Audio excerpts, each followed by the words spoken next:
So we're out here at Ballina Head in New South Wales today. We're studying the humpback population, which are migrating up our coastline at the moment, and we're trying to discover their body condition and what this means in terms of their migration timing.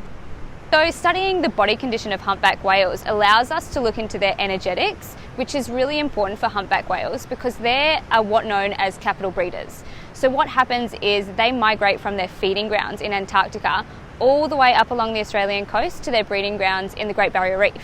And during this migration, they're actually feeding very little, if at all. So they're not supplementing their energy stores. And while they're up in their breeding grounds, they're using a lot of energy for vital life history stages like reproduction and calving. So they're giving a lot of that energy to their calf for their calf survival and their calf growth. So by looking into their body condition, we can see maybe where they're making trade-offs with their migration timing and how much energy that they're able to give to their calf.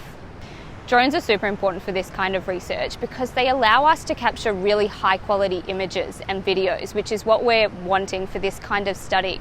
So I'm collecting videos on top of the whales, and from that video I can turn them into still images, and from those images I'm really wanting to measure the whale, so specifically the length and the width of the whale, and the drones allow us to have high quality images to be able to pinpoint those exact measurements, which is really important to be accurate with these kind of studies.